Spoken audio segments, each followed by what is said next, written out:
Well, he's done it all. He's movies, stand-up comedy, TV, and now he's written a book, making it the full multimedia experience. Yearbook by Seth Rogen, and he joins us via the magic of Zoom. How very 2020, 2021. Hello. Hello, good to see you. What inspired writing the book? Was it the pandemic, or was this something you had planned before that? No, I've been writing this book for years. I wish it only took me throughout the pandemic to write it. That would have been a much better display of my motivation and ability to write at a good speed. But no, I started writing this maybe 3 years ago. It really came from me wanting to try to create like a piece of entertainment in a medium that I had not specifically done before, but kind of derived from a thing that I'd done my whole life, which was writing.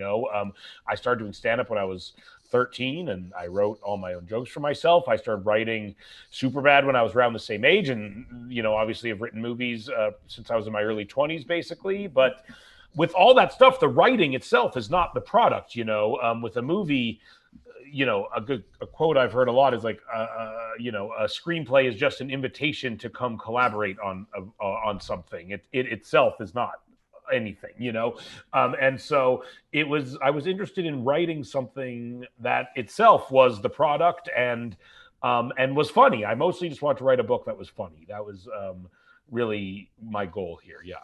Right. And are you a journal keeper? Had you been keeping a journal, or did all this just come from memory? No, it was all from memory. Honestly, a lot of these are stories that I've told since they happened to me, and so they're not things that I had to like take out of a drawer and blow the dust off of. Like they're stories that I've kind of never stopped telling.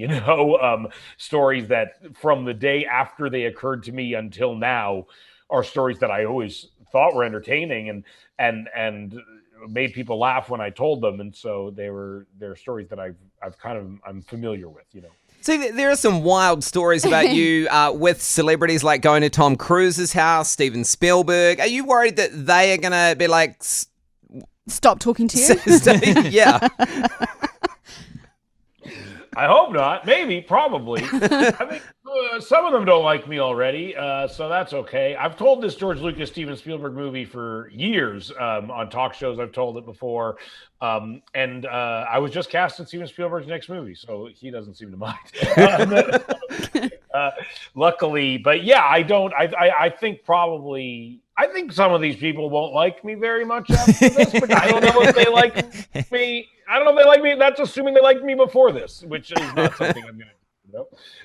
Have you heard from Tom Cruise since the book? Since no, the I stories? heard from him a few years ago, though. We made this show Preacher based on a comic book. Yep. And in the pilot of that show, there's a plot point where that Tom Cruise spontaneously combusted. And we included that in the show, and I heard then that he was not happy about it. So after that, I was like, he already doesn't like me. I might as well. Because you're executive producer of The Boys as well. Yes. How we were just talking, what does that involve for you? Like, are you quite involved in that?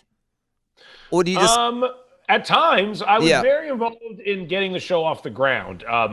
I was involved in hiring the people to write the show and direct the show. I was very involved in casting the show, and really kind of starting the show. Now, now the writing of the show, they're very good at, and I'm not at all involved in that. I'm involved in things like, the wardrobe design, the marketing of the show I'm very involved in. We're doing some spin-off shows based on The Boys. I'm very involved in now getting those off the ground. But if a TV show's going well and in its like third year, which our show is, then I should not have very much to do with it. Because strong Kiwi connection. Two of the main stars in The Boys are Kiwis, Carlo Barn and Anthony Starr. Carl and Anthony, which is like a statistical... I'm always talking like, that is a statistical anomaly. Yeah. To have a TV show where two of the main people are from New Zealand is truly like... That does not... Unless your show is made in New Zealand, that is not happening very often. Yeah. Is there any stories in there that you haven't included, one that sticks out to you where you've met someone and it hasn't gone right? Yeah, I mean, it's ranged from being just terrible to just people just expressing like a palpable disinterest in meeting me. That's happened a lot. I'm like every once in a while, it's like great, and you meet someone you're a fan of, and they're wonderful and they're hilarious. I like Vince Vaughn is someone I grew up being a big fan of. Swingers was one of my favorite movies, and he's someone who like is exactly who you want him to be, kind of, and like Will Ferrell is. I think to me, I find him to be just as funny as I would hope. I think he makes me laugh really hard in person. And then there's people who are like not at all what you will think they would be. I talk about George Lucas in the book and how that was an awkward encounter. But I would say most people fall into just like, I'm uninterested in you. I understand that I have to be introduced to you because we're both famous people, but like I don't want to. I don't care. So you should or you shouldn't meet your heroes. I think go for it. Just have your expectations in check, is all I would say. Don't expect disinterest. That's what you should be aiming for. We really appreciate your time today, Seth. The book is called Yearbook by Seth Rogen. A whole lot of amazing stories. Megan's touched on only but the tip of the iceberg of what you'll learn about the life he's lived so far. Thank you so much for joining us today. Thank you. Really appreciate it.